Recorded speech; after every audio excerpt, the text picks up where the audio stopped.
Hello everyone, welcome. Thank you for coming out tonight for the Vermont Citizens Advisory Committee public meeting on the state of Lake Champlain. We're delighted to have this turnout tonight, and we thank the Lake Champlain Basin Program staff, Eric Howe, who is their Director and Manager, Colleen Hickey, their Educational Coordinator, who are coming to give this presentation tonight. I'm Lori Fisher. I'm the Vermont Chair of the Vermont Citizens Advisory Committees. There are 3 Citizen Advisory Committees on Lake Champlain, and Vermont was the first appointed. We were convened back in 1988 by a memorandum of understanding to try and provide a forum, a public forum for citizen voices and an ongoing opportunity for input of citizen concerns regarding Lake Champlain. One of our charges is to produce an annual action plan, and there are copies of this here tonight. If you haven't gotten one, please pick one up.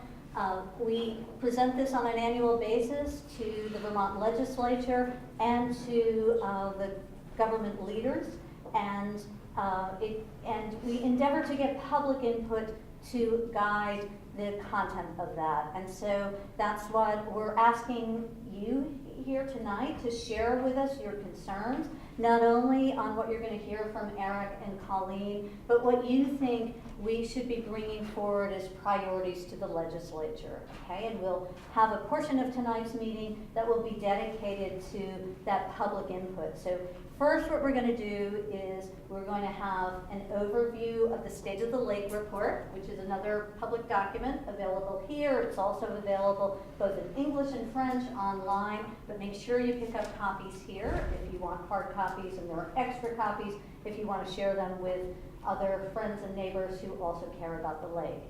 And we will also have an opportunity where you can have ask questions about the state of the lake, but then we really want to hear from you regarding concerns about water quality.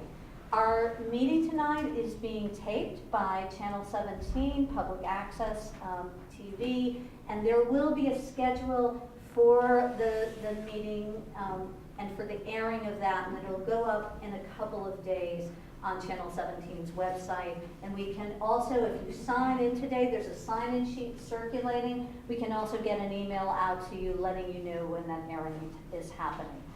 The Citizens Advisory Committee meets monthly, nearly year-round, and all our meetings are open to the public. So we hope beyond tonight you'll stay engaged with these issues of water quality. You're always welcome to attend our meetings, and you can get on our email list to find out what they are, when they are, and what we're focused on. And before we turn it over to Eric and Colleen, I just want my fellow CAC members who are here tonight to introduce themselves. And then we'll have all of you introduce yourselves to us, and just if you can note a little, we'll go around the room, and if you can introduce yourself and note briefly what brought you out tonight. You're welcome that. So Bob, can we start with you? Yeah, I'm Bob Fisher. I'm the Water Quality Superintendent for the City of South Burlington, and I'm from Berrytown, Vermont. I'm Eric Clifford, a dairy farmer in Starksboro. Wayne Elliott, a consulting engineer, and I live in Essex. I'm Bill Howland. I live in the West Shore of Altamont. David Mears, I'm the Director of Audubon, Vermont. Jeff Weinberg, Commissioner of Public Works, City of Rowland. Good evening, Ginny Lyons, Senator representing Chittenden County, and I'm one of 4 legislative members on the CAC. And I'm Mark Nod. I am an attorney and business owner from South Hero. Thank you. Thanks, Judy, for noting that. The CAC has 10 gubernatorial appointees and 4 legislative representatives, of which Jimmy is one. So now if we could start with members of the public, and maybe we'll start in the back of the room with Bob and Mary, if you want to introduce yourself and what brought you out tonight. Sure. Bob McCarron, I live in Burlington, and member of the LCC.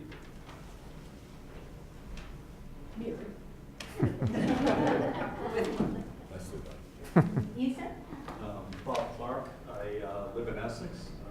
I come down to the lake quite often, and just curious. I'm John Page. This is My wife Susan, we're from Shelburne Bay, just concerned residents. I'm Charlie McClintock. I've been a resident of Burlington since 1971 and watched this waterfront and the lake grow and progress, and have taken an interest in all those years, and you guys are the main source of my information, so I'm just trying to keep up with it.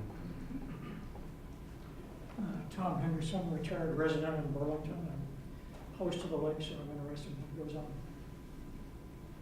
Millie Eidson, also living in downtown Burlington, spent a lot of time along and on the lake. My name is Cynthia, and I love water, be it oceans, lakes, and have always been concerned about water quality.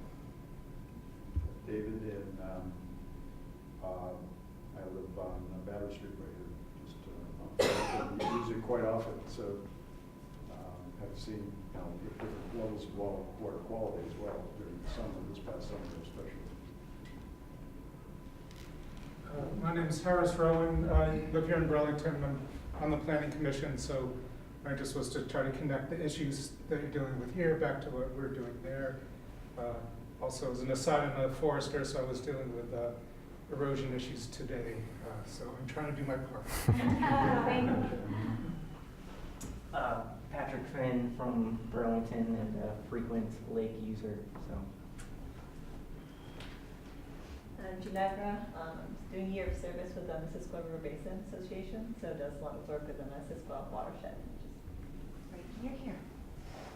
Dave Massell, Department of History, Director of Canadian Studies up at the University of Vermont and Burlington resident, and partly in collaboration with Lori, with Eric, and with others, and with Richard Watts of the Center for Research on Vermont.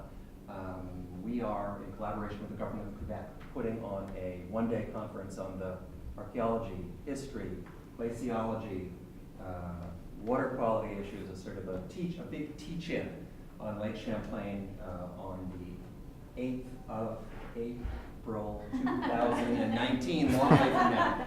But just happy to meet you all and here to learn as much as possible. Thank you.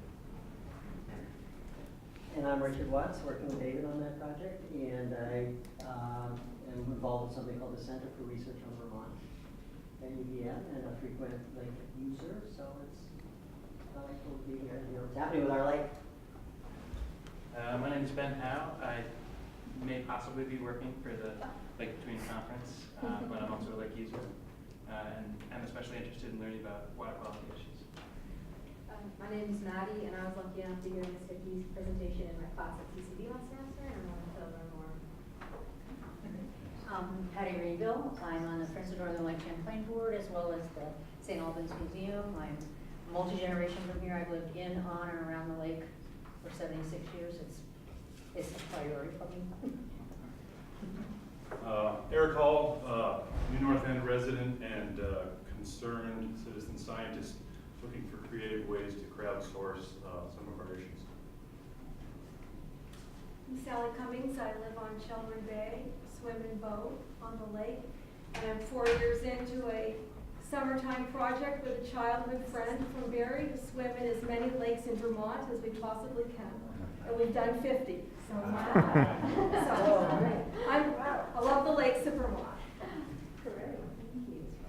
I'm Ryan Korean, wetlands biologist with the U.S. Fish and Wildlife Service, and a member of the Burlington Conservation Board, and a resident of Burlington.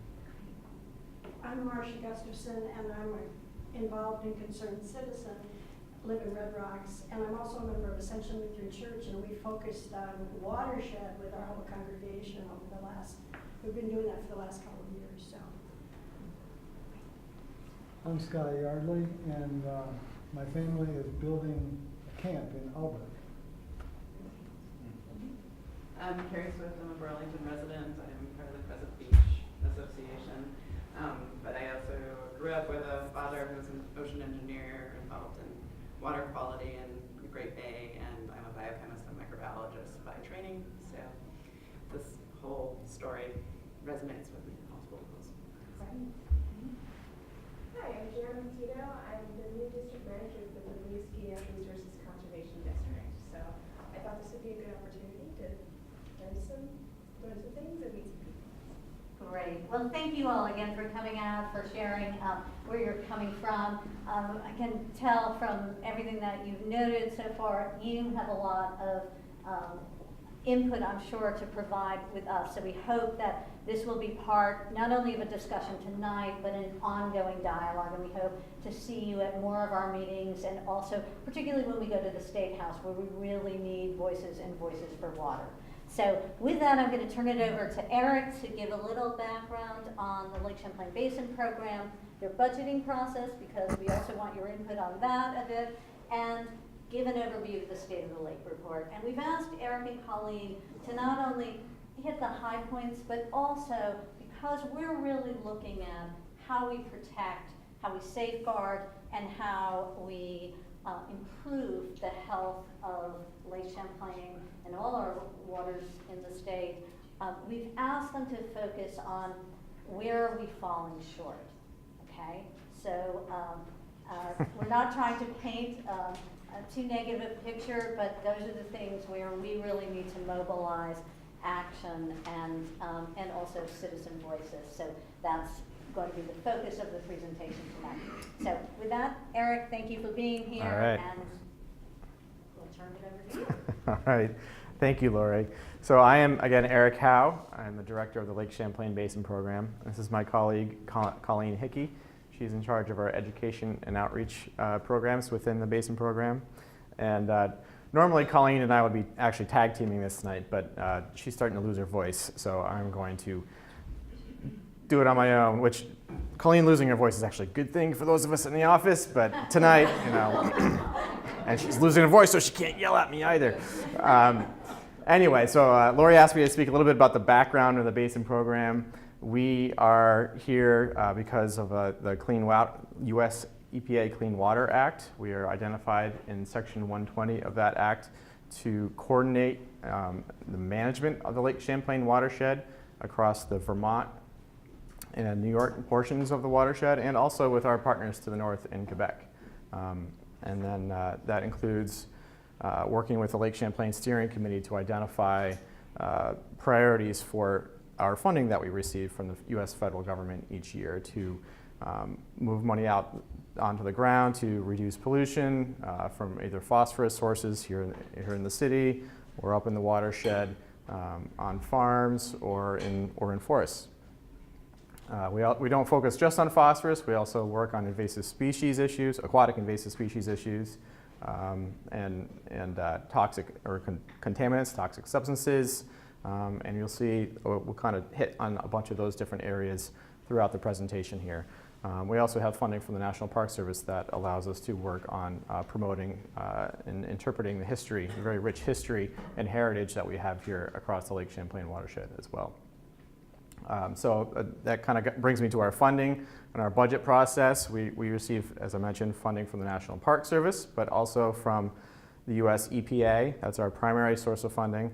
Last year, in federal fiscal year, for those of you who are aware of the federal fiscal budget process, the EPA appropriation for Lake Champlain was $8.4 million, which was almost a doubling of what we had been receiving for the several years prior to that.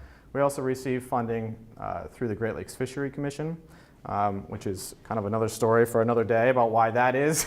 But that amounts to roughly, well, in fiscal year 18, it was $5 million, which was a $2 million increase. And that's for Lake Champlain in general, or other organizations within Lake Champlain. The Basin Program receives a slice of that, which last year was about $800,000 or so.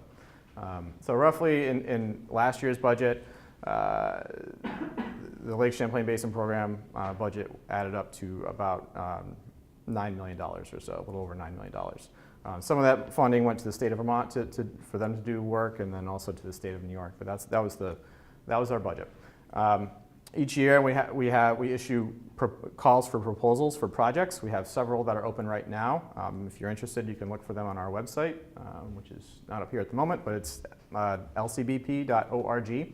And those proposals are looking for projects that are boots on the ground projects to reduce pollution, for education and outreach projects, aquatic invasive species spread prevention projects, and organizational support programs. If you have watershed groups like Lake Champlain Committee, for example, that are working towards improving the health of Lake Champlain, we can support them in one way or another through these organizational capacity grants. We also have an RFP that we're going to release probably tomorrow for large implementation projects. These are projects on the order of $50,000 to I think $125,000 in that range, and that's for large scale projects, sort of like the constructed wetland out here that you all probably drove or biked or perhaps walked, skateboarded by on your way in here tonight, to really address some large pollution issues across the watershed. And then we have our heritage grants as well. Actually, those just closed yesterday, so that's not an opportunity right now, but it will be in another year or so. Anything I missed on the budget process? I know that was a very fast overview, but if you look at our website, you'll see kind of the rundown of what opportunities we have right now. Yes, sir. So you don't get any state money? No, usually it goes the other way around. We provide funding to the state, both Vermont and New York, for projects and programs. So the state of Vermont gives nothing to the basin program? Well, it's a strong partnership. We have a lot of support in both directions from that perspective. And again, they have their funding streams that they're working with, and then we have ours, and often we work to complement each other too. There are certain things that the state of Vermont or the state of New York can do more effectively or efficiently than we can, for example, and then there are also things that we can do more effectively or efficiently than they can with these different processes. Okay, so the state of the lake. Before I dive into this, I would like to make sure that everybody has a hard copy in their hand. Even if you're not going to take one home with you tonight, it would be helpful for you to have one to refer to during the presentation, just because there are some images that I'm going to put up on the screen that will be a lot easier for you to see if you have it in hand.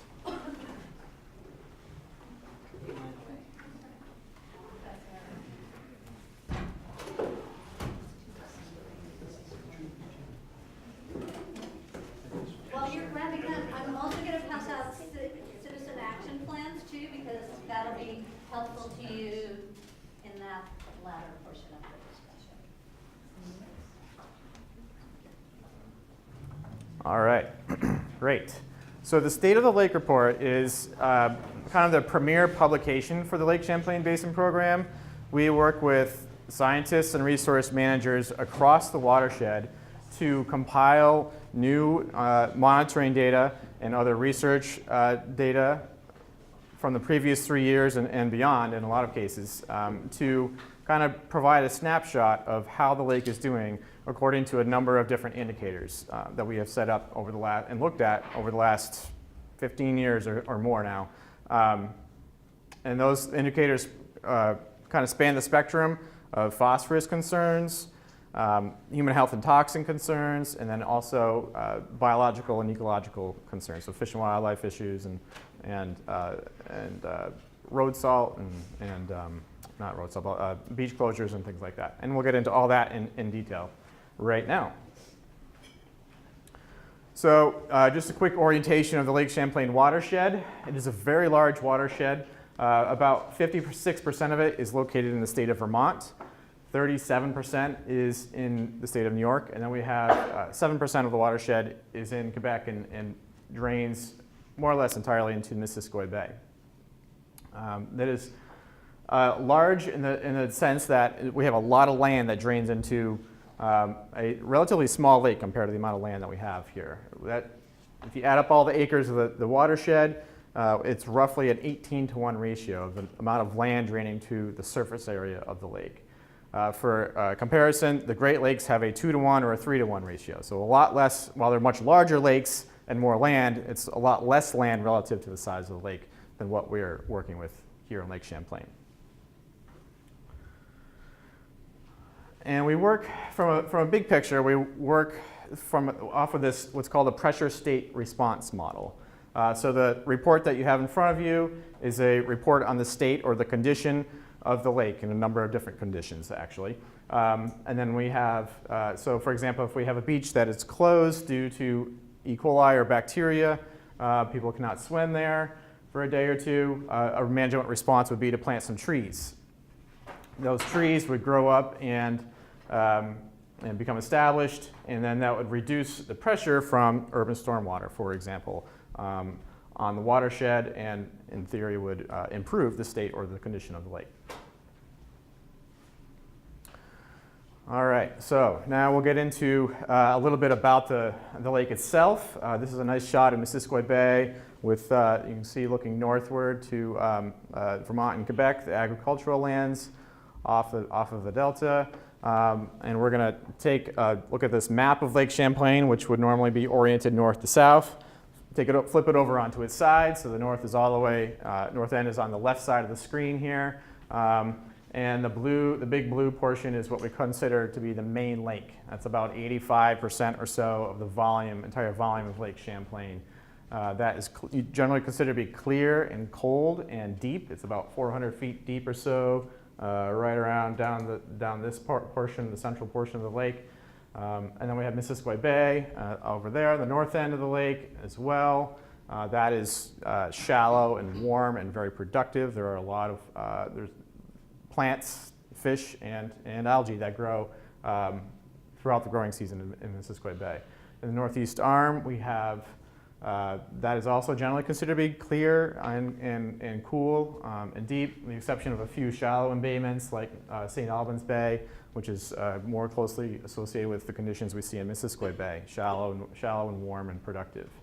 The purplish color here is Mallett's Bay.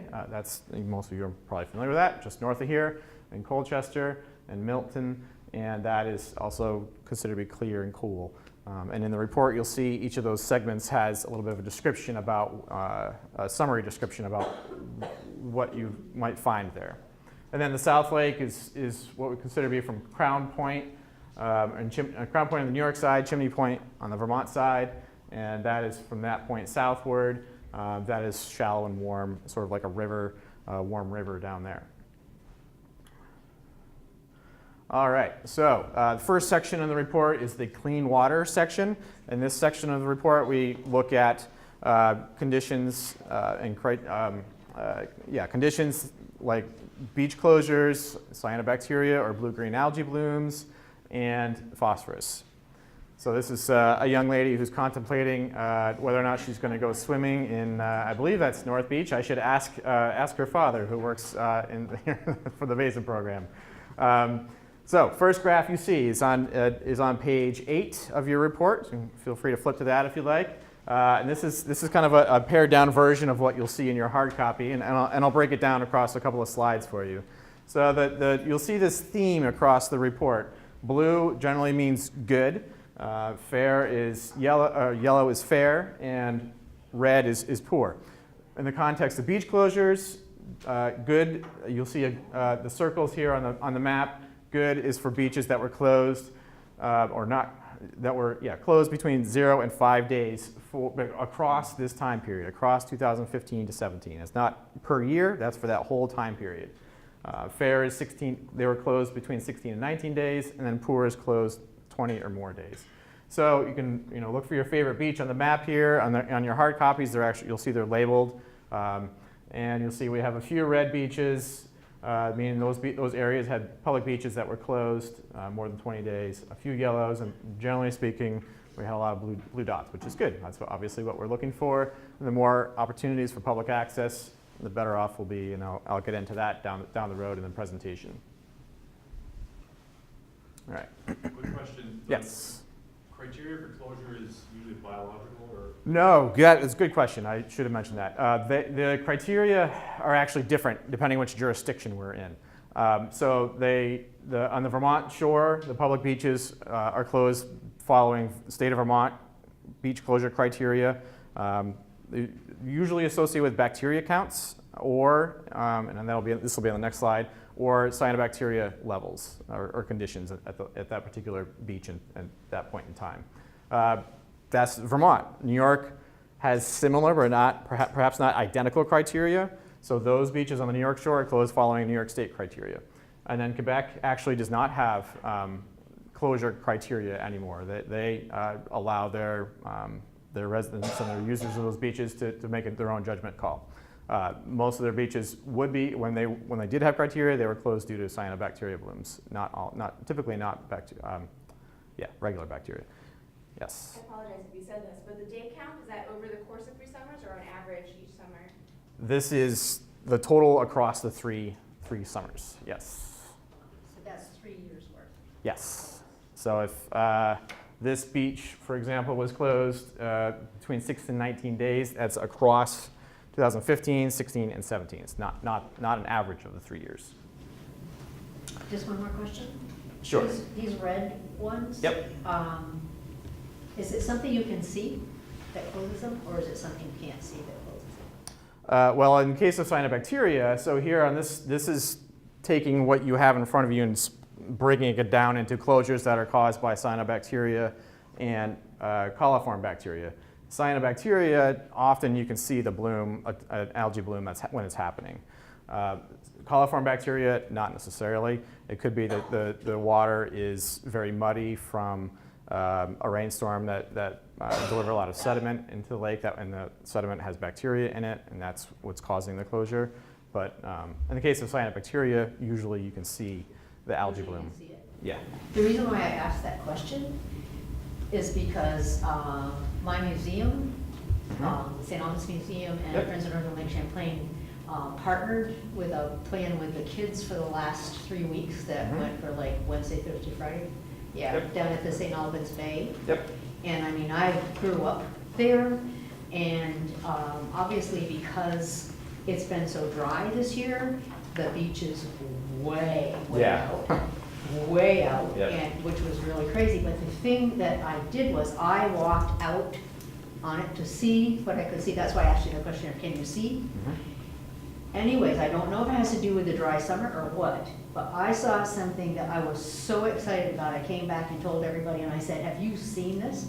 Basically, when I was growing up, I was born in 1942. That gives you a sense of how old I am and how much I've seen. Well, at that time, I mean, I spent a ton of time in the lake, in the northern lake, and you could see your feet because it was so clear, and you could also see the sand that was rippled because of the wave action.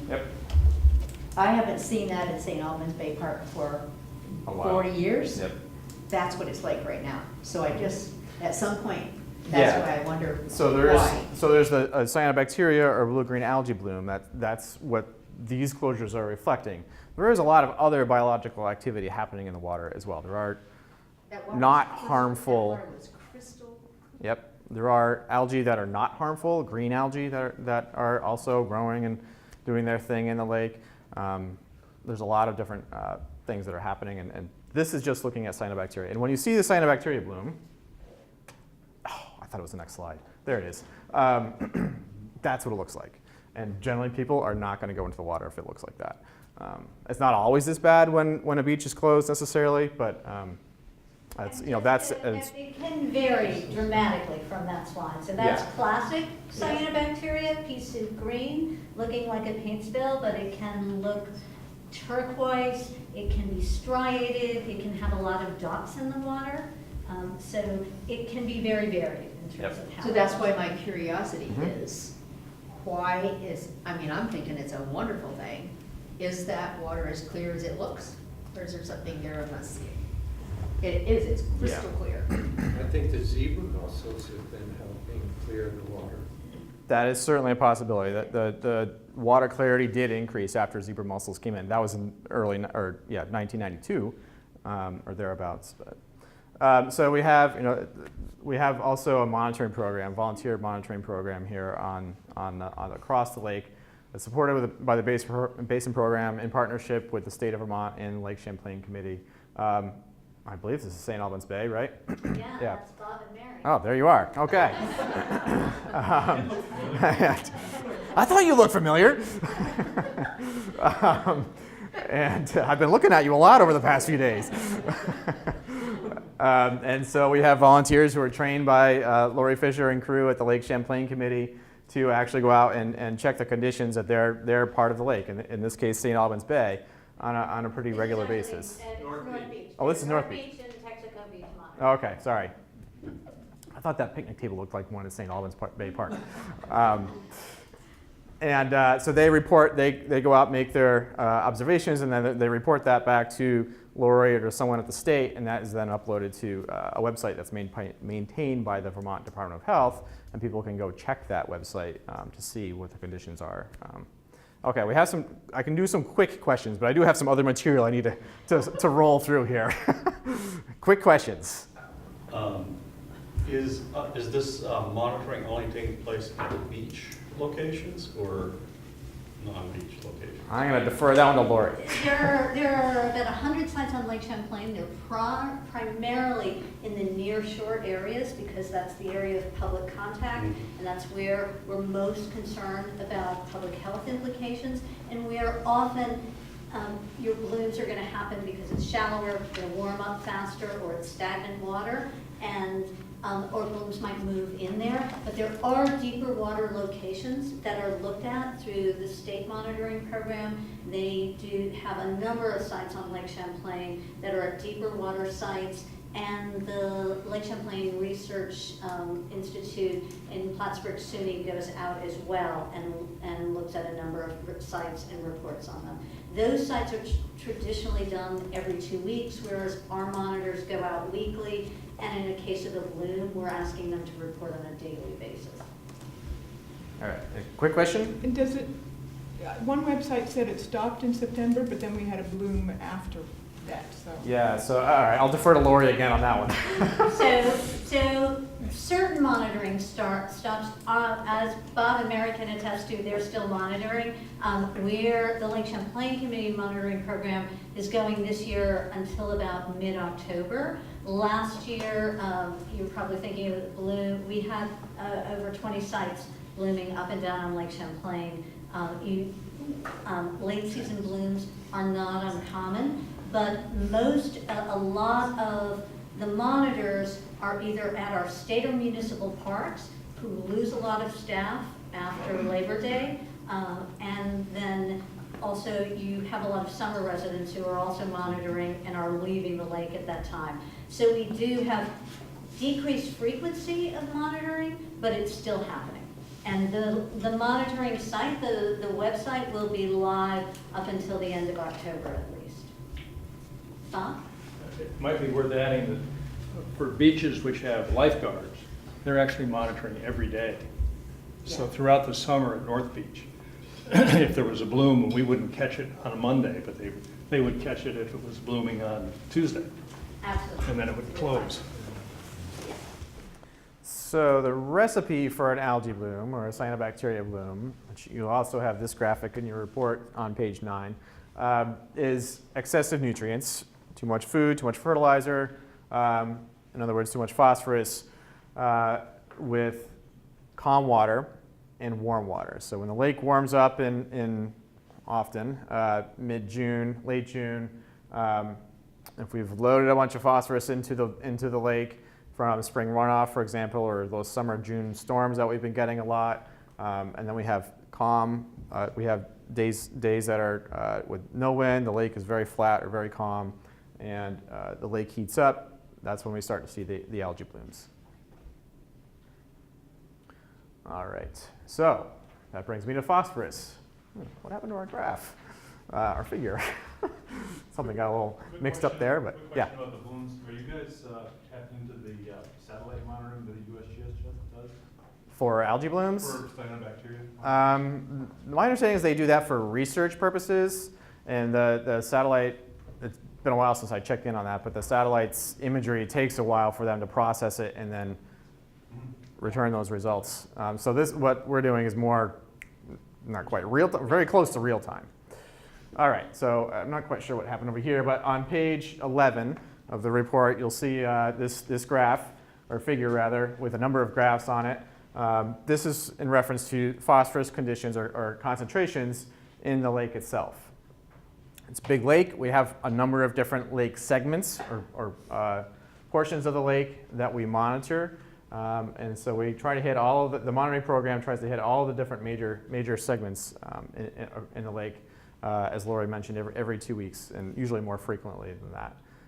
And so what you see in the graphs are average annual concentration, so the average amount of phosphorus we measure across a given monitoring season, which usually runs from April through late October.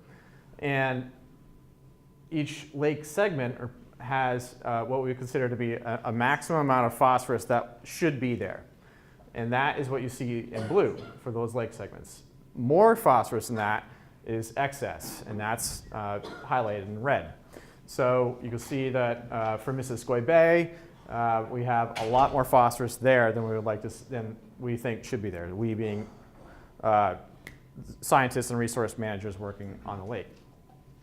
And I'm going to zoom in, and then you can also see in that graph these little circles here indicate the portion of the lake that figure represents. So Missisquoi Bay is less than 1% of the lake volume, whereas the main lake is 65% of the lake volume.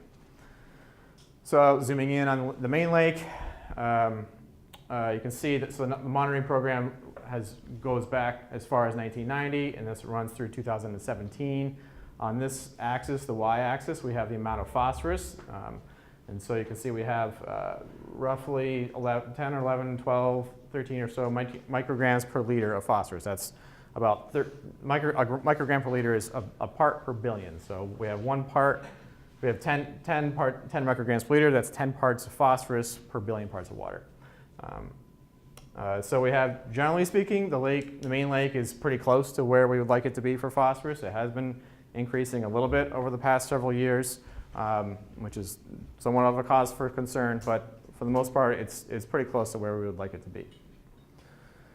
3 other bays in this area. I kind of tailored this presentation for the Burlington crowd, so for those of you who came down from the north part of the lake, I apologize. But Mallett's Bay is also the target there, limit is 10 micrograms per liter. That one's been floating up a bit above the limit there over the past couple of years. Burlington Bay has been staying pretty flat right along the limit there at 14 micrograms per liter. And then Shelburne Bay has also been doing pretty well, holding right along the limit there at 14 micrograms per liter as well. Quick question about, is there a volume of sampling is done that's averaged out? I mean, when you say it's Broad Lake, that's... Yeah, so that's a number of different sampling sites to get that average for the main lake. Yeah. Eric, Missisquoi Bay is something of a standout here. Yep.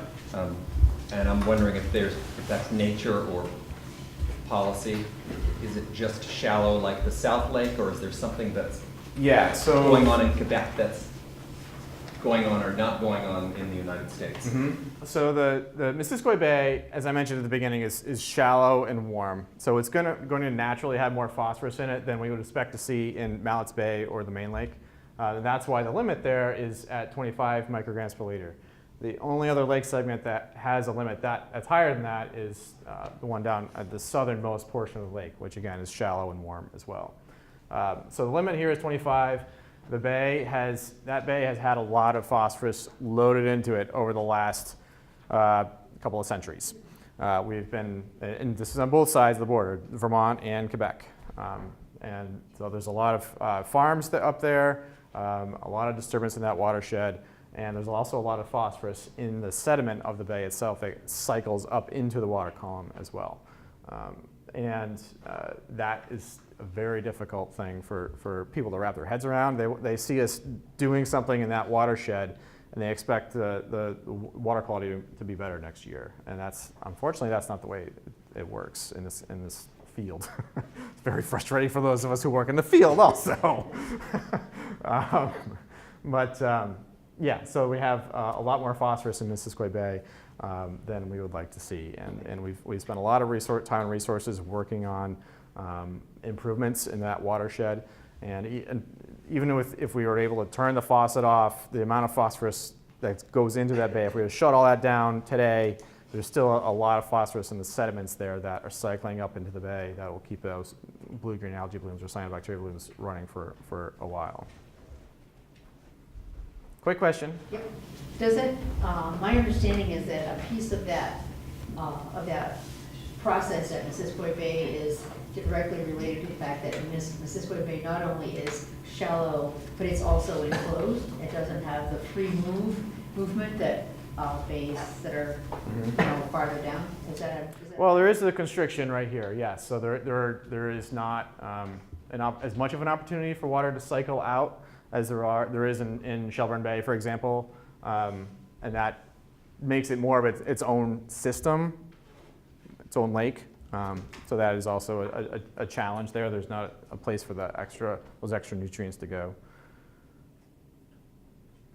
Okay, so this is the part where normally Colleen would jump in here, but I'll do it. I'll do my best. I can't do as well as Colleen would, but so what you can do. You'll see throughout the report, we have a number of these different boxes and just to help people understand what they can do. So we talk a lot about what the government is doing, the state, the federal government are doing, municipalities. Megan just arrived. So what can you do? You can raise your blade. Raise the blade on your lawnmowers to a minimum of 3 inches. I've noticed on my mower it only goes up to 4 or maybe 4.5, but 4 inches. But research has shown that if you keep your grass height at or higher than 3 inches, that you'll end up with a healthier lawn, healthier soil, and that will also translate to less of an impact from your lawn on the receiving waters downstream. And then you can also redirect stormwater off of your roof in your driveway, away from the storm drains and into your rain gardens, like you can see in this illustration here, to help reduce the amount of water that's running off of your property, again, into a roadway. Okay, so loading. I mentioned the term loading a couple of times. Here's a nice shot of Otter Creek loading phosphorus and sediment into the main lake.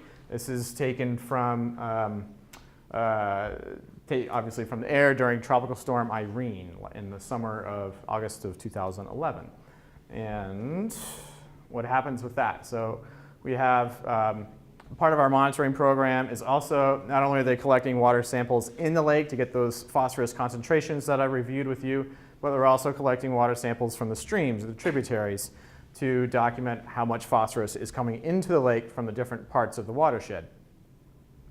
So this somewhat complicated figure is we're trying to convey the message there, how much phosphorus is coming into the lake from the different parts of the watershed. So on the graphs that you see, those are all scaled to the size of the watershed, so you can compare the amount of phosphorus coming in from the Pike River, the Missisquoi River, and the Lamoille River, and on a per acre basis. So we have, so you'll know that the size of the watershed is factored out. So you can see that the Lamoille delivers on a per acre basis or per square mile basis. The Lamoille delivers a lot less phosphorus to the lake than Missisquoi or the Winooski. The circles indicate the actual amount of phosphorus that comes in that is delivered per year from those tributaries. So I'm going to zoom in on 3 that are right in this area, the Lamoille and Winooski and La Platte, and you'll see again how Lamoille delivers 57 metric tons of phosphorus per year versus 170 from the Winooski River and 6.8 metric tons from the La Platte. On a per square mile basis, the Winooski is delivering more than those other 2 tributaries. And that is how you interpret that figure. I'm guessing that spike is 2011. Thank you. You're very good at pointing out the things I should have mentioned. Yes, 2011 was yes, kind of a banner year for Lake Champlain. We had the spring flooding in May of 2011, and then, as I mentioned, Tropical Storm Irene. Right after the lake had recovered more or less from the lake flooding, Irene came in and dumped a whole bunch more water and sediment and other pollutants into the lake that year, and that is reflected in the record. So we have a number of different land uses across the watershed, that are all of which are sending different amounts of phosphorus to the lake. So we have, here in the Burlington area, we have what we consider developed lands, and then phosphorus coming in from our wastewater facilities. Together they add up to roughly 22% of the amount of phosphorus coming into the lake. And this, I said Burlington, but this is for the whole watershed, developed lands across the whole watershed, and wastewater treatment facilities across the whole watershed. And then we have agriculture, pretty big component of our portions of our watershed. That land use delivers 38%, which is the largest chunk and the largest load amount into the lake. We have forested lands delivering about 20% or so of the phosphorus coming into the lake. And then stream banks. Stream banks themselves, as they erode with each new storm event, they have a lot of phosphorus in their sediment in the stream, in the banks, and all of that sediment gets washed downstream and into the lake, and it takes phosphorus and other pollutants with it. Altogether, that adds up to 921 metric tons of phosphorus per year. The goal is around 600. So we need to reduce our loading by about 33% across the board. I have a question. Yes. I was just curious about the 6% from wastewater. Yep. Because the Tetra Tech study, the EPA always says 3. Just curious where that's EPA's always used 3 from the Tetra These Tech data study. came from the EPA study, so I'm not sure how that. That's just the Vermont side, Bob. That's Yeah, there you go. 3.1%. This is the whole watershed, so it includes the Oh, it New York includes the- facilities and the All right, communities. thank you, that was it. Thank you. Thank you. Yes. Have they calculated what the annual flushing is of the number of metric tons of phosphorus that goes out through the Richelieu? Because it must be less than this if, by cutting this back, eventually the lake will cleanse itself. Yeah, the exchange rate of the lake is or retention time it's called, is on the order of a couple of years. And so, over time, yes, the pollutants that are in the lake itself now will be flushed out downstream, and then it'll be Quebec's problem, and the St. Lawrence River and Richelieu River. But that is a factor. But that was all built into this model that the EPA used to determine what the correct amount of phosphorus should be in the lake. Yes. Can I add one thing to a couple slides you said back about opportunities for what people can do for Yep. phosphorus loading? In relation to this slide, the stream banks contributing 18% of phosphorus. One of the projects that a lot of the conservation districts do is called Trees for Streams, where we reach out to a lot of riparian landowners, and if they're willing, we come on and we plant trees along their stream banks, and it helps prevent a lot of this runoff and sort of strengthens the stream banks. So the Winooski one is looking for landowners for 2018, and I know the other districts are too, so if you are interested, please reach out to me or check out our website for it. Thank you. Yep. Okay, so one thing that we are doing, the Basin Program is doing with our partners at the state and federal agencies, is looking at loading from farms, amount of phosphorus coming into the lake from farms. And so we have a large research project happening on Jewett Brook in the St. Albans Bay watershed with Stone Environmental, and they're looking at how much phosphorus is coming out of tile drain systems. This is a big thing in the agricultural community. A lot of farmers are installing these tile systems to drain their fields in the spring so they can get on their fields more quickly and get their crops planted. The downside to that is it's a whole new mechanism for delivering water, straight piping water into the tributary networks and into the lake. And it's a pretty big cause for concern. And if what we're trying to figure out is if those systems are increasing actually the amount of phosphorus going into the lake. Moving off of agriculture and onto wastewater treatment facilities. This is, I lost my page number, but I think if you flip the page over, you'll see this chart. Back to 1990 on this axis and over across to 2016. This chart kind of maps out the amount of phosphorus coming into the lake from the wastewater treatment facilities across the 3 jurisdictions. So we have 59 wastewater facilities in Vermont. In 1990, they were delivering about 125 metric tons of phosphorus per year. In 2016, they were somewhere around 10 metric tons of phosphorus per year. So pretty substantial reductions in Vermont, but also in New York and Quebec as well.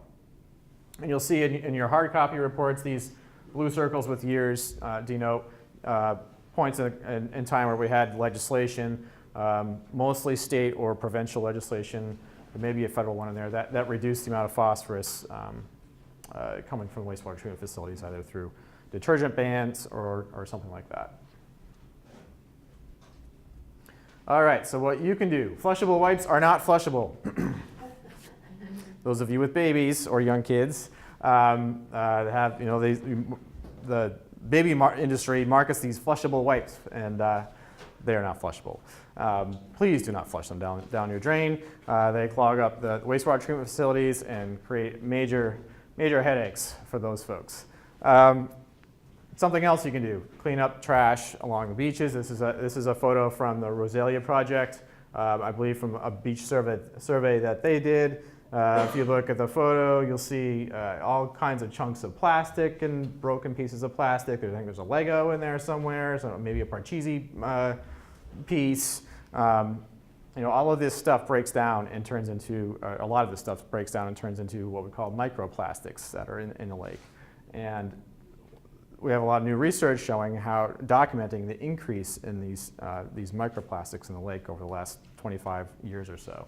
And we're not quite sure how much of an effect that has, but probably not a good thing.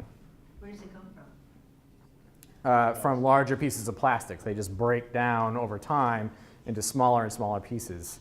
And researchers are finding them in our water samples that we collect from the sampling program that are concentrated down. And I think they've actually found them in stomach samples from different fish, and yeah. All right, so what you can do, this is kind of I already covered this a little bit, but again, redirect your downspouts for stormwater into rain gardens. This is a nice blow-up shot of that. All right, healthy ecosystems. That was clean water. We're going to move on to the healthy ecosystem section of the report.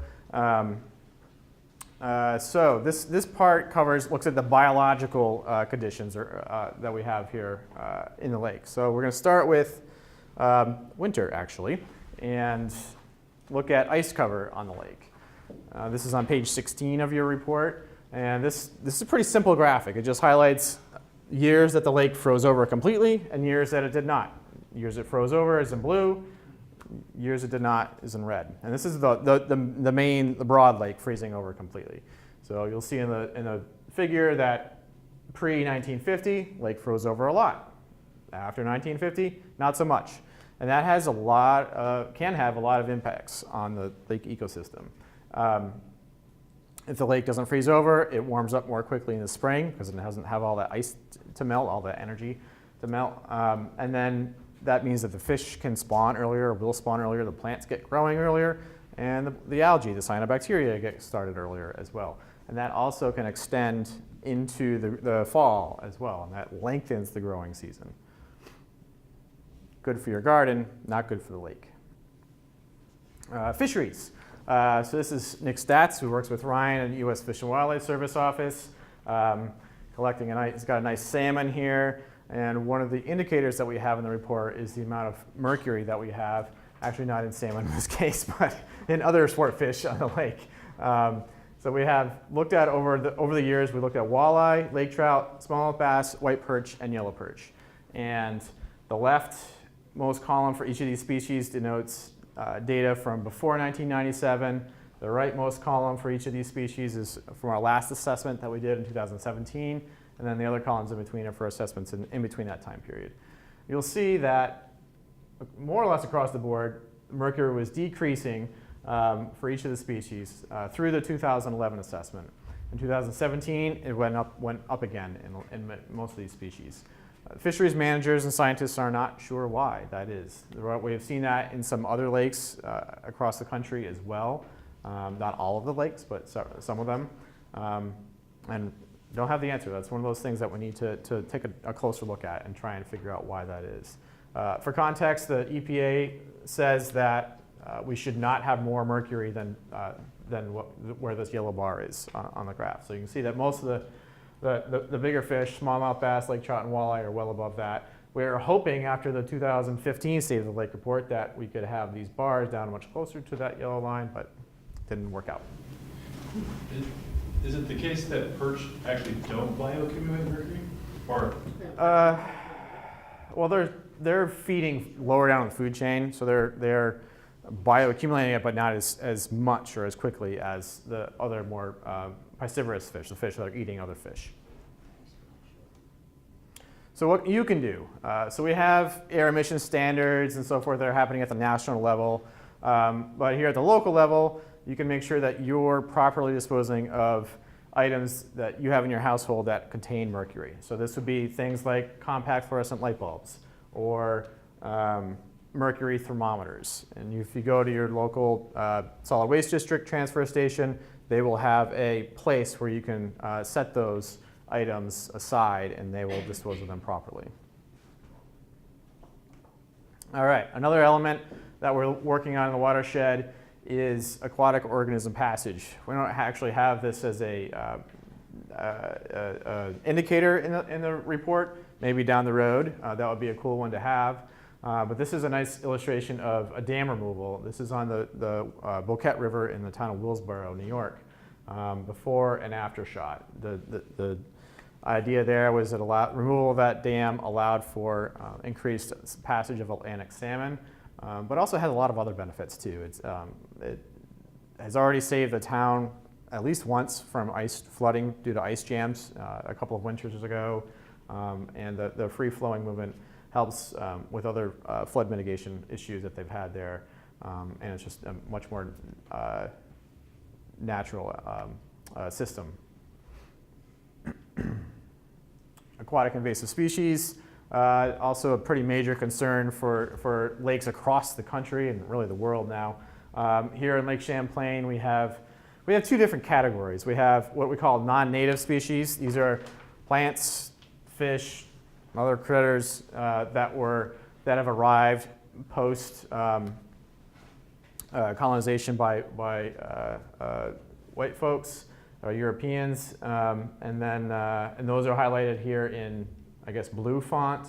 And then we have, in that category, we have other species that are not native, but they're also considered to be invasive. And these are species that cause some sort of harm, either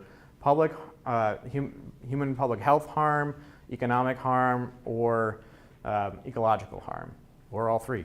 And so those are highlighted, kind of the real bad guys there are highlighted in green. Purple loosestrife, water chestnut, Eurasian milfoil, zebra mussel, alewife, spiny water flea, and now we have, as of about 2 weeks ago, we have fishhook water flea here in the lake as well. So you'll see in your report, we have, I believe we have 50 non-native and invasive species noted. So now we need to update. We're not going to reprint all the hard copies, but we need to update the report for this one that was just discovered through our monitoring program. This is like a little, it is a zooplankton, like a little bug essentially that lives in the lake and travels very easily from one lake to another on people's boats and gear. Same idea as the spiny water flea. They're more or less cousins, biological cousins, and they can clog up fishing lines, but they also can really affect the lower part of the food web in Lake Champlain. And we'll see what happens here. Yes? Are these species from all around the world? They are. Zebra mussels are from Siberia. Eurasian wild milfoil is obviously from Europe and Asia. I don't know where, I don't recall exactly where the water fleas are coming from, but they are, many of them are from around the world. They were brought here to the Great Lakes originally through barges and bilge water that was in barges, and then they were dumped, the bilges were dumped, and off they went. And they've just been slowly working their way east, south, west, and northward from the Great Lakes. And so the fishhook water flea was actually a little bit of a surprise, because the nearest lake with that species is Lake Ontario and the Finger Lakes in north central New York. So the spiny water flea wasn't as much of a surprise, because that was already in Lake George, which is connected and drains into Lake Champlain and other lakes in the area. So we do have other species that are kind of on the watch list that are sort of knocking on the door that we're keeping a very close eye on as well. You'll see that in your report, what those species are. So we have now 51 species in Lake Champlain. This is on page 21 of your report. But we're also surrounded and hydrologically connected to all of these other water systems, lake systems that have many other invasive species in them. And so it's a pretty major concern. Once these things get into Lake Champlain, as you know, is a very large lake. It is very difficult to control many of these species once they arrive here. With some of the plants, we're able to be successful, and I'll highlight that in a minute. But one of the major vectors is the canal systems. We're connected to the north. This is the Chambly Canal that routes boats around the portion of the Richelieu River that's not navigable. So now we have boats that can bring species up the Richelieu River and into Lake Champlain. And then we have the same idea at the southern end of the lake in the watershed in the Champlain Canal. And two major systems that can be delivering invasive species to the lake. Another major vector is people who are bringing their boats from one lake to another. And we have what we call boat launch stewards. These are folks who are stationed at boat launches across the watershed, across the lake, and they meet and greet folks who are launching or retrieving their boats from the lake and make sure that they have done what they can to clean, drain, and dry their gear to reduce their potential of spreading invasive species. One of our success stories is actually water chestnut. This is an annual plant, drops its seeds late July, early August each summer. Greatest point of infestation was in Southern Lake. It had actually been very dense all the way up through Crown Point. So that whole South Lake segment that I talked about at the beginning of the talk was pretty. Water chestnut was very thick in there with a lot of time and resources and money. We've been able to push that infestation southward over the last 15 or 20 years to south of Dresden. So we have like 10 miles left to go. And then all this yellow area will be managed by hand harvesting when people have volunteers and canoes and kayaks. All that's been pushed back with very large, very expensive mechanical harvesters that are like combines that mow it down. We also have, occasionally we have populations of water chestnut that pop up in the northern parts of the lake as well. And those are all managed by volunteers and interest groups hand pulling. So I mentioned this already, invasive species. What you can do, you can clean, drain, and dry your gear before you move your boat or your gear from one lake to another. All right. Two segments of the report left. Thriving communities. So in this section of the report, we're trying to help people make the connection to the lake, especially folks who perhaps live farther up in the watershed and don't necessarily appreciate the value that Lake Champlain has for them. So we partner with people who are able to get folks out on the lake, either rowing in canoes or other ways to get them out and understanding the importance of the lake and appreciating the different things that the lake has to offer. Here's a group. Sorry, I haven't met you yet. I forgot your name already. Gianna, thank you. Mentioned planting trees earlier. Here's a group that's out planting trees and making that connection in the watershed and doing a nice implementation project as well. The lake has some pretty major economic benefits to the region. This is the take-home message here is that the lake generates $300 million in Vermont tourism. That doesn't include New York or Quebec. That's just Vermont tourism each year. If the lake clarity, how far down you can see into the water, increases by 3 feet, then the study done by the Gund Institute at UVM found that property values will increase by $15,000. If the water clarity decreases by 3 feet, then we could lose as much as $16 million or $17 million in tourism dollars in July and August. And then that of course, has other impacts on property values. Biking, this is a nice photo along the causeway. So another real nice opportunity for people to learn about and appreciate the lake. You'll see this graphic on page 26. This is just highlighting different access points that have been updated or improved or constructed over the last 3 or 4 years. So what you can do, so this is where I get into all of Colleen's slides. So this is what I'm trying to remember what we were talking about here. So what you can do here, so help the next generation of lake stewards get involved. This is where we, in Colleen's shop especially, we really focus on educating the next crop of stakeholders who are going to be working and living in the watershed, and help them develop that appreciation and maybe get into the field for a career. You can join a watershed group. There are several watershed groups represented here tonight. Talk with one of them and find out how you can help them out.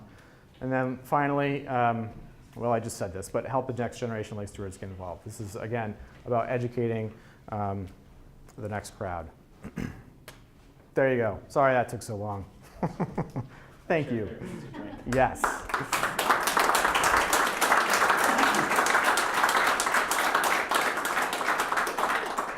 So I want to be cognizant of time. It's 8:10. We've got about 20 minutes with what our scheduled program is for tonight. I want to introduce myself. I'm Mark Nod. I am the vice chair of the Citizens Advisory Committee, and my role working with Bill Howland, who was prior in Eric's role, is to gather together information for our action plan, which I think Lori shared with you and you guys have a copy of. So the Citizens Advisory Committee is 14 citizens. 4 of them are citizen legislators. 2 of them are here tonight. I'm sure they'd be happy to talk to you more about their role and the responsibilities we have on the Citizens Advisory Committee. We really have 2 jobs.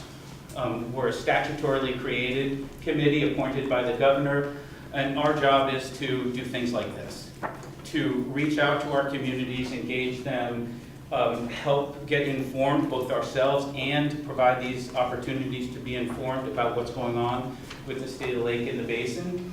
And then invite you all to provide input on what are the issues that are important to you, what are our priorities, and then we report back to the legislature every year with our action plan. So part of the program tonight is to with Eric and thank our partners at the Basin Program to provide this information that we gather here, highlight some of the challenges that we've been working on for some time and maybe aren't hitting the mark that we'd like to, and then get information from you.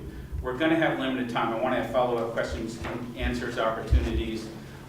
There's lots of folks in the crowd who have been involved in this for a long time.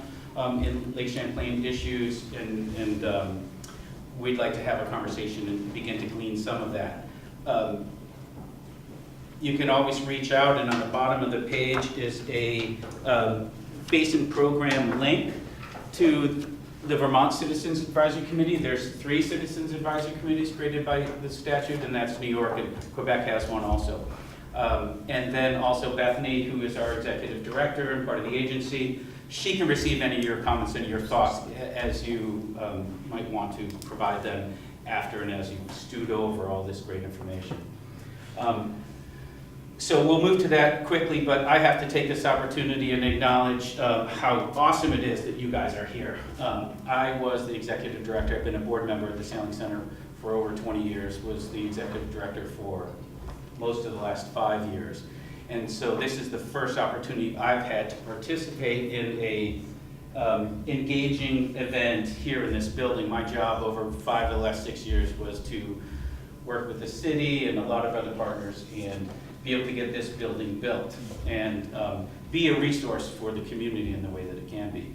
And so if you don't know a lot about the Sailing Center, I'm going to pitch. I get no funding. I'm not an executive director anymore, but this is an amazing resource. I always envisioned it would be created for things like this. Those slides about creating the next Lake Stewards, it's the floating classroom program, it's the monitoring that happens here, it's the opportunities for access that you can't otherwise get unless you're a member of a club or have a friend with a boat or something. This resource is here for that, and so I hope you take advantage of it, support it, volunteer, and come and figure out. They built this new building, we built this new building, and used to be in a parking lot with porta potties and a tent, and so they're still trying to figure out, now we've got this amazing structure, how are we going to use it, and how does the community want us to use it? So I invite you to also engage here more deeply, because it is an amazing resource and you should all take advantage of it. So with that, I'm going to let Eric have questions and answers with any other follow-up that people might have. And if you take a look at the action plan that's here, and you all have copies, these are in no particular order priorities, although funding was a critical priority and has been, because we know we've kicked the can down the road for a long time regarding lake issues. It's getting more expensive and our kids are going to have to pay for it. So figuring out that funding mechanism was critical. Act 64, our Clean Water Act, which was created 2016, had a host of ramping up and support, particularly around required agricultural practices for medium and small farms. We heard a lot that there wasn't the technical staff and there wasn't the support there, so that was a critical priority to be implement the changes that we were seeking, leading by example, that the state should have demonstrations in all of their capital investment that this is the better way for green design, for stormwater controls, etc. Invasive species are always a challenge. If we're not keeping ahead of them, they're getting ahead of us, and as Eric noted, the first printing was 50 and we're at 51. He had to change his slide in the time of, I think it was printed in June. Public access and recreation, things like this are important. The car top access upstream into the watershed are important. Vermont is notorious for not having enough public access, particularly in the South Lake. Emerging contaminants is an issue, as we acknowledge that our wastewater treatment plants are not cleaning everything the way that I think most people anticipate. If I flush it, it's okay, like the non-flushable wipes. Everything's going to get taken care of. We've got 2 leading wastewater managers here, and it just doesn't function that way. And then what we know from Tropical Storm Irene and lake flooding and the stream bank erosion, et cetera, that investing in flood resilience is an important piece of the infrastructure we need to invest in. So those were our priorities in the past. Some of them have been there over the last few years. Some of them might continue to stay on, but your input is important in helping us develop that so that we can get into and have the conversations with all the major legislative leaders to frame our priorities, and then of course vote. So with that, any questions? I'm going to let Eric sort of lead any question and answer for now. Sure. So, of course, cleaning up the lake and reducing the problems in the lake is absolutely critical, but the other critical thing is just education and knowledge for people. And in this day and age, we shouldn't have to go hunting through websites to find reports of where there's been algal blooms or where there's been coliforms.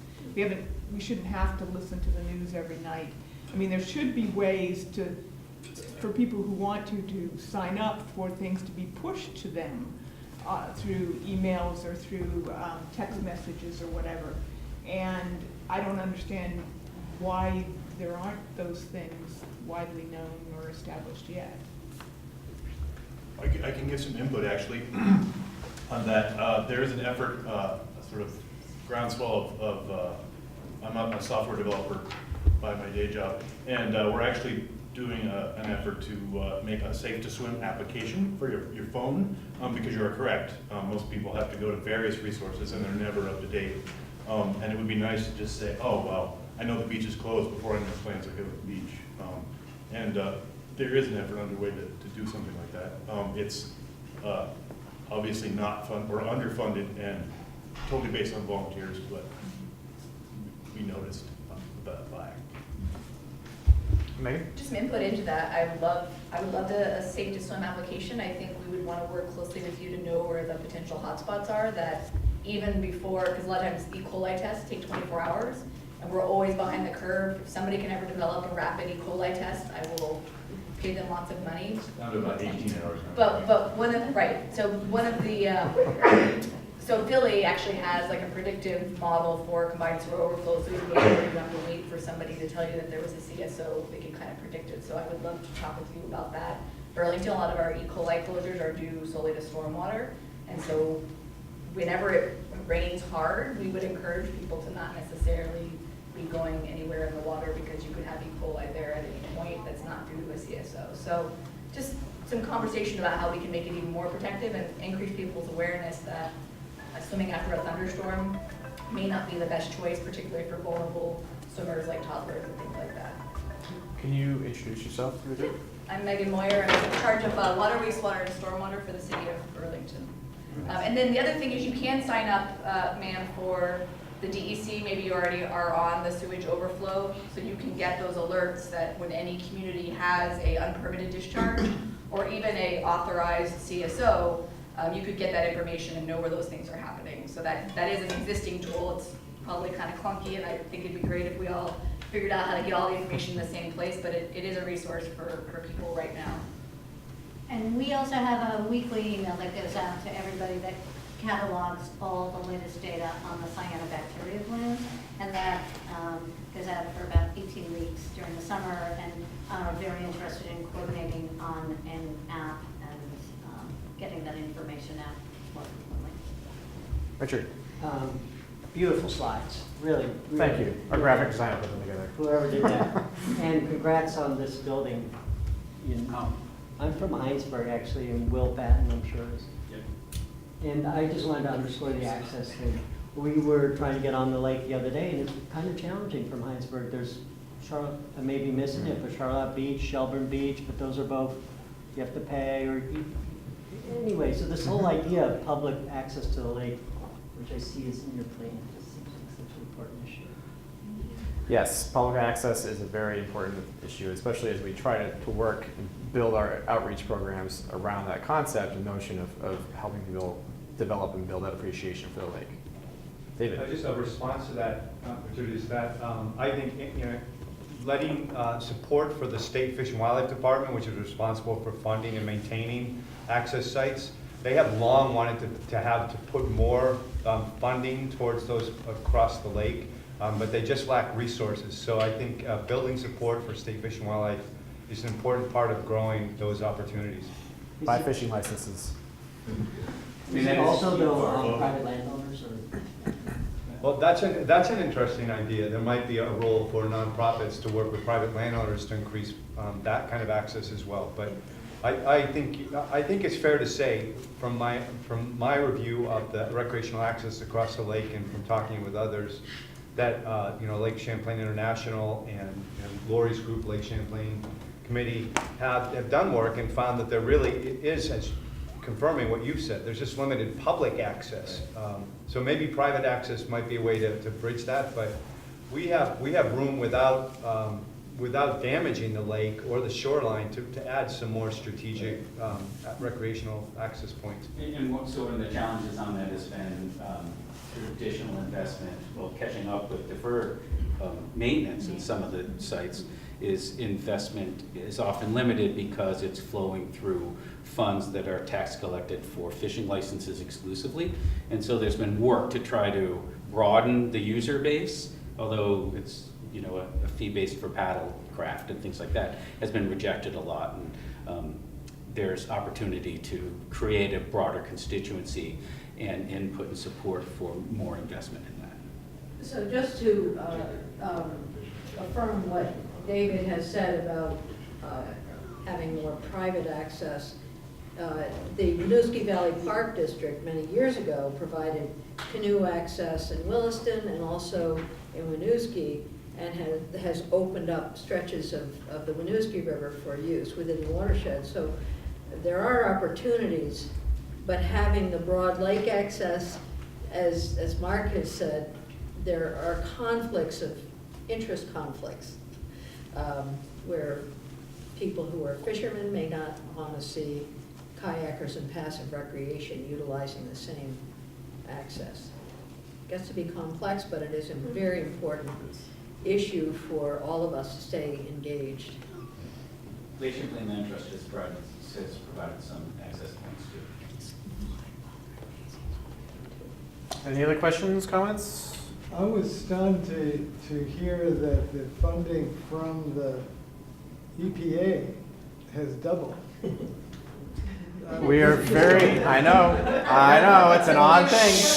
We are very fortunate we have the support of our congressional delegation.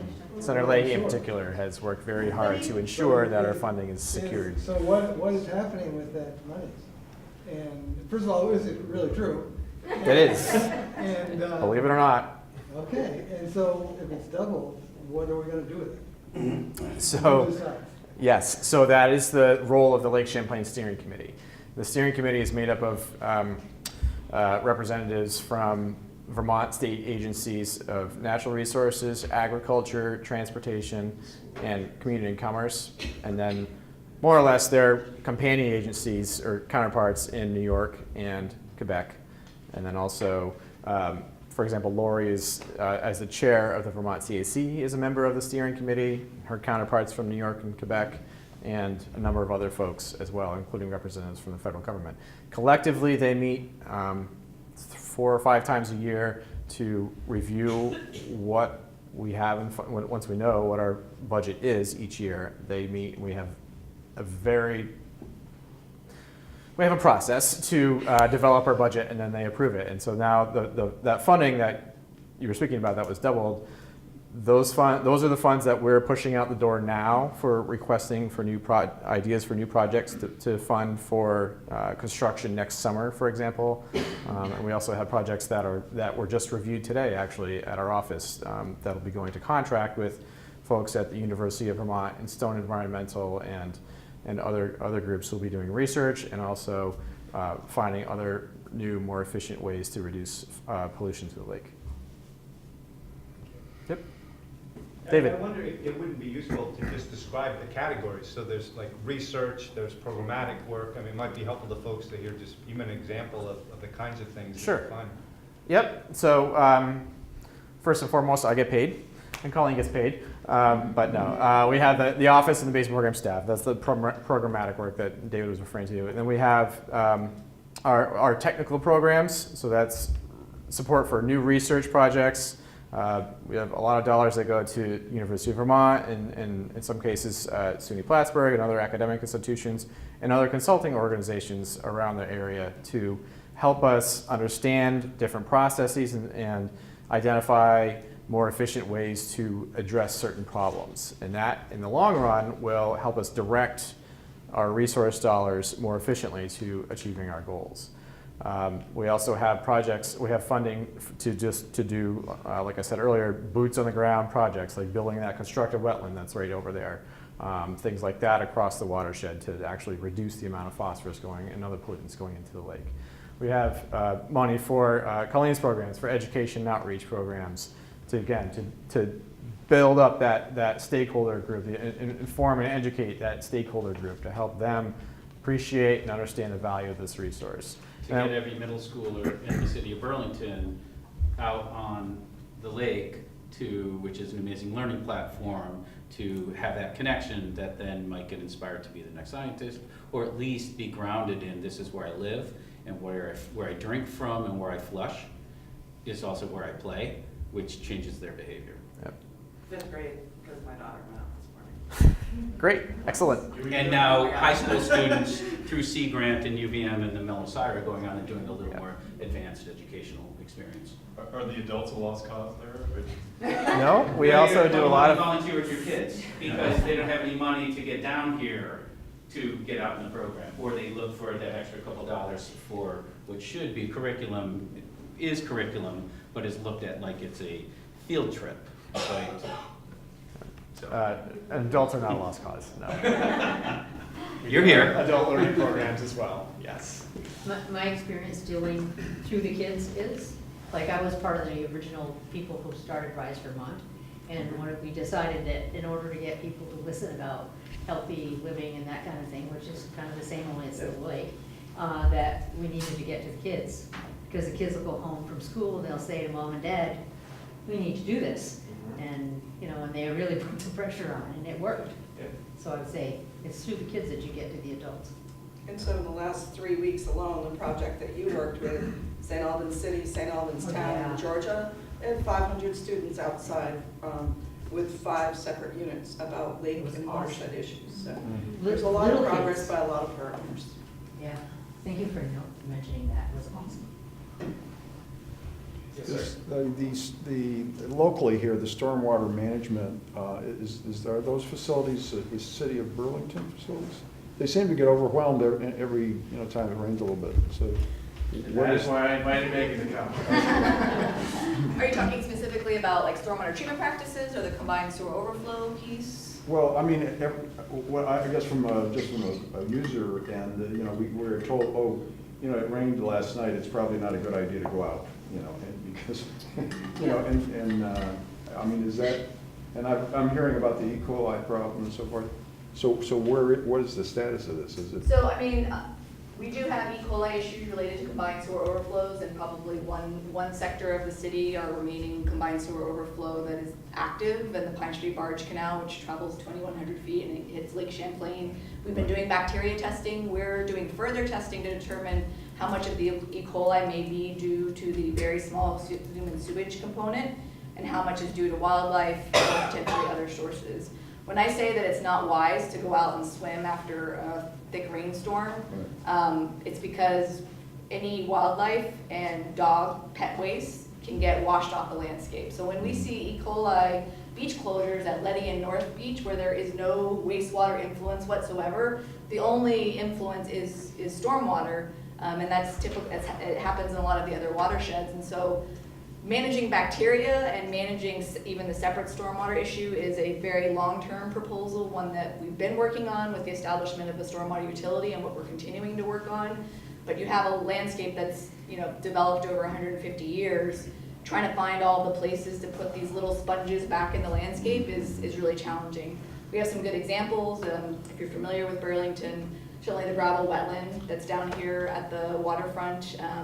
Some of the little things like at the top of North Street, that's a stormwater bump out. That's water that used to just go into the storm drain, actually the combined sewer system, and then go to the plant and can potentially cause problems. Now it goes into these stormwater bump outs, soaks into the ground, and unless we have an insanely huge storm, all of the water is doing what it's supposed to. Stormwater likes to soak in. We're the ones who've messed with that process by covering the landscape with impervious surface. So I'd be happy to talk to you more about what our current efforts are in our new $30 million Clean Water Resiliency Plan, the bond that will be up for vote in Burlington in November, which is largely about maintaining existing infrastructure. It was interesting on this, you know, you talked about build upon a foundation of existing capital investment.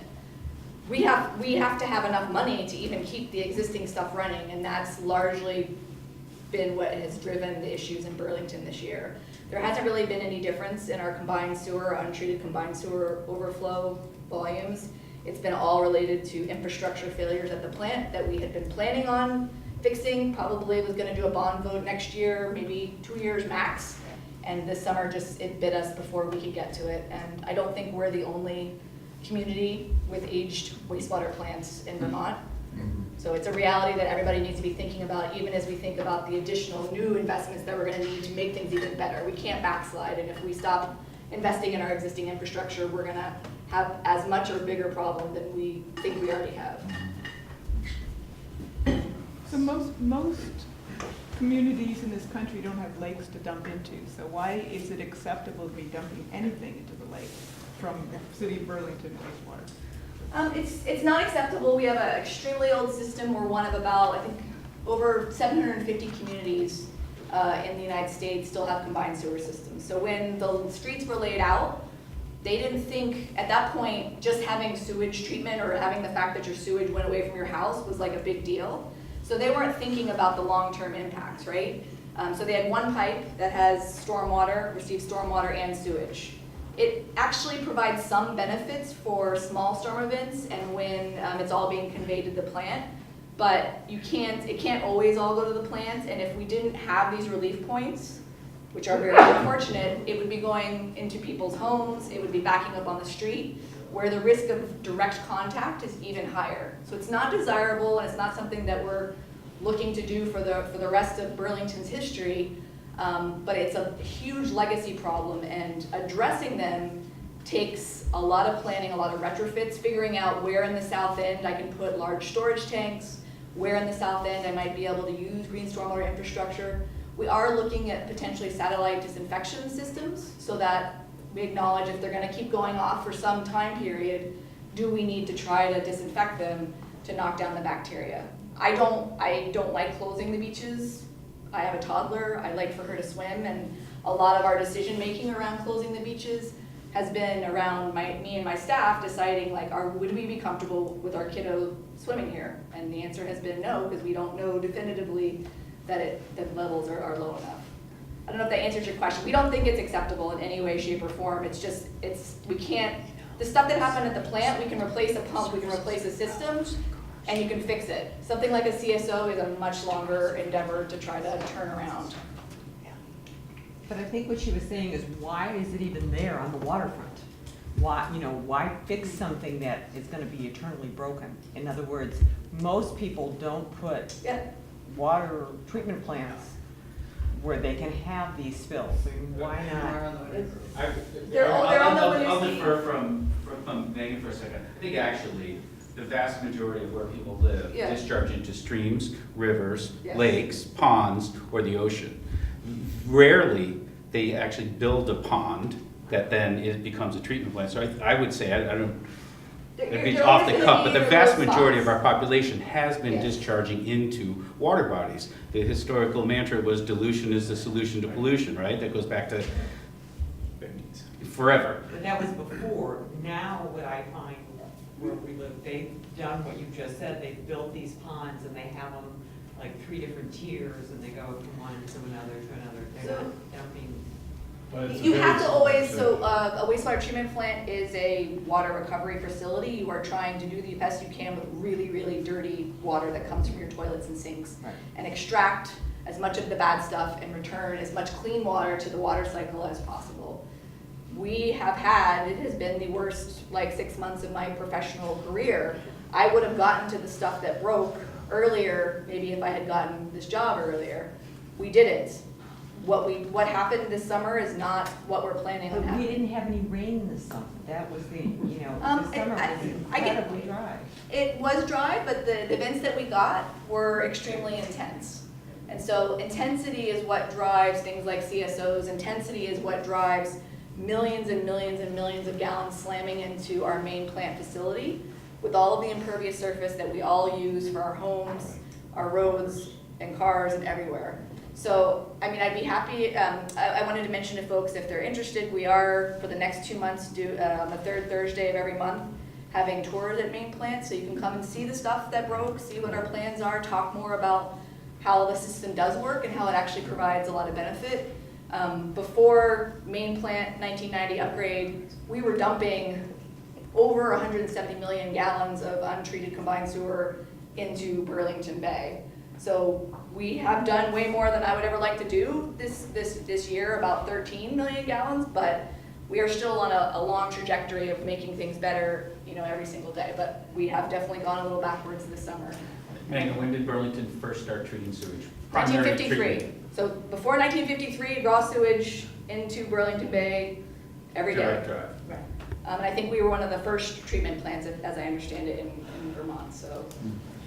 You were, and you also, the City of Burlington, I believe, upgraded before Public Law 92-500, so there was a lot of civic investment in that was done here. And one other thing on the phosphorus side, we haven't yet got our new phosphorus controls or permits that are requiring us to restrict our phosphorus load.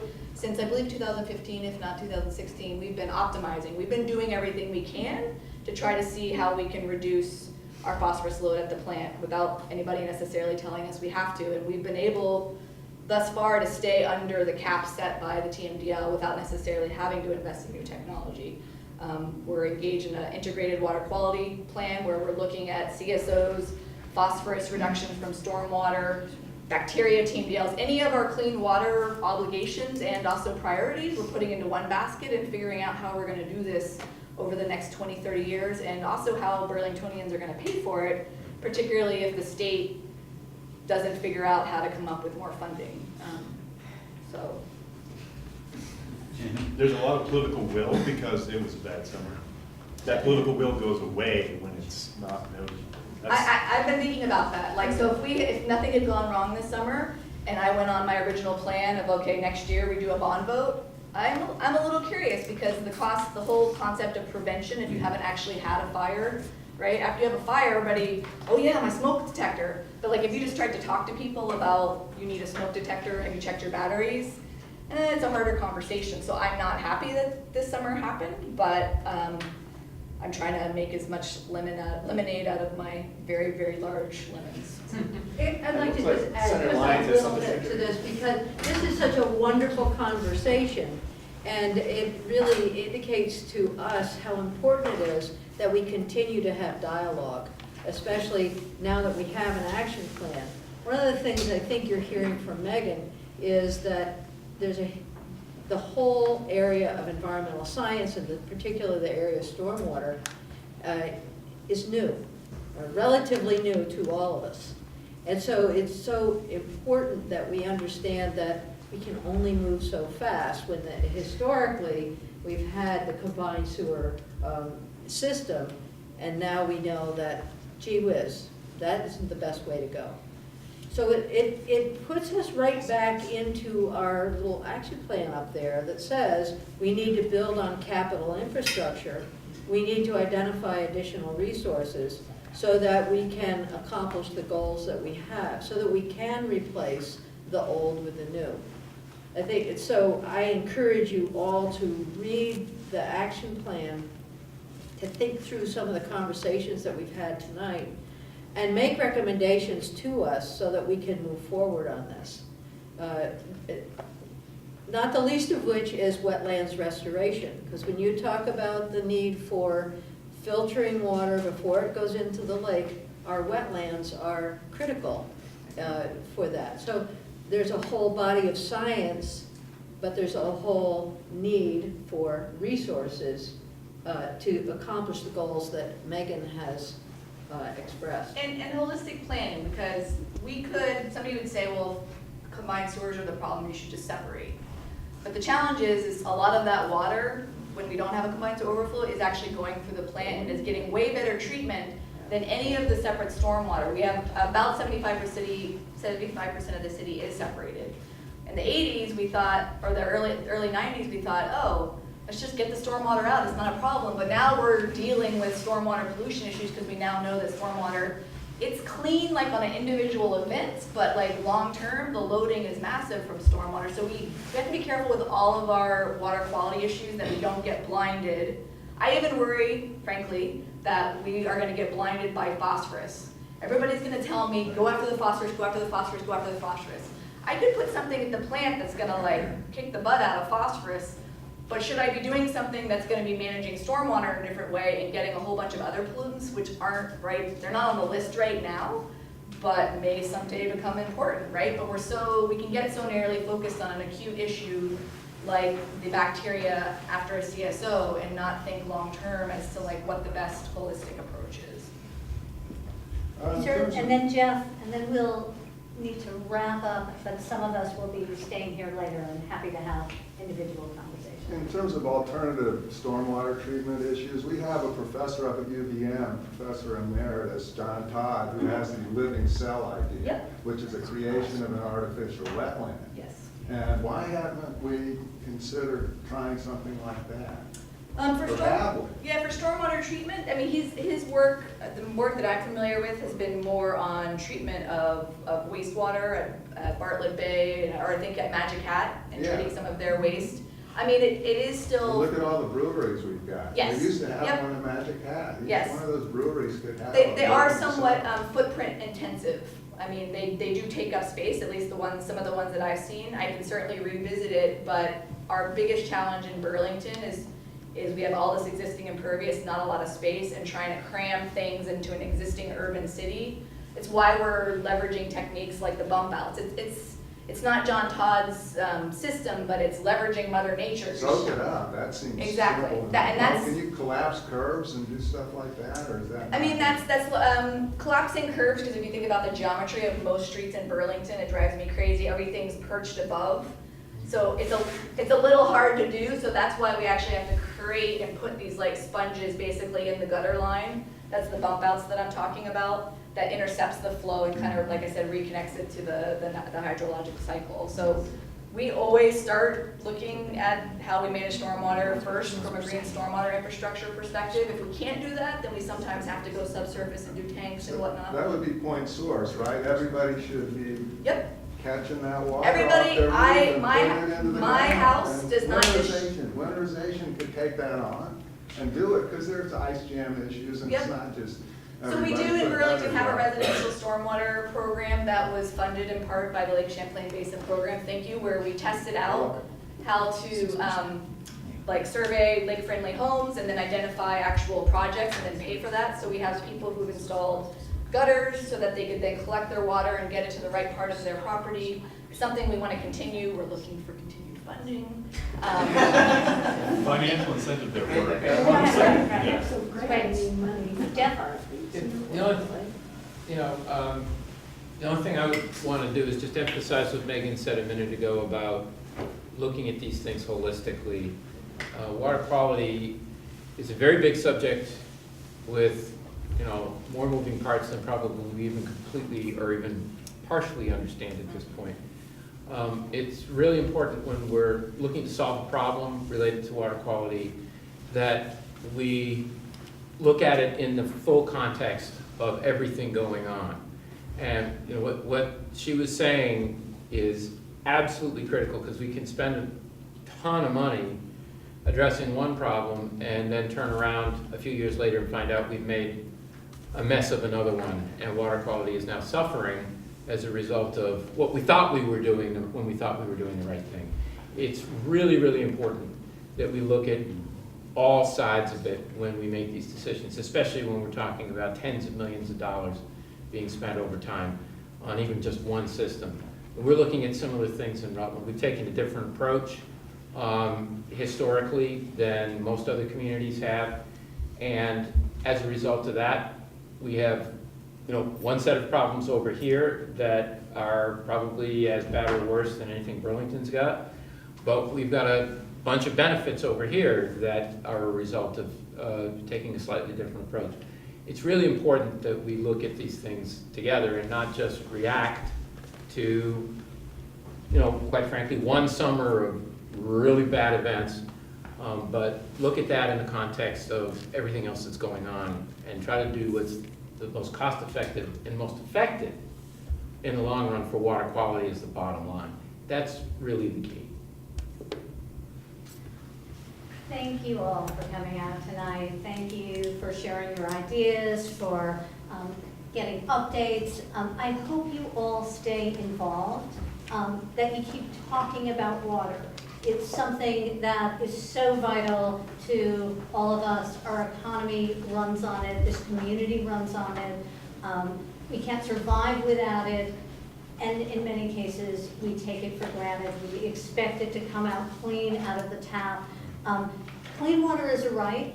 It's also a responsibility that all of us have here in order to invest in it and protect in it. And, this state and all across the country, we have underinvested in water.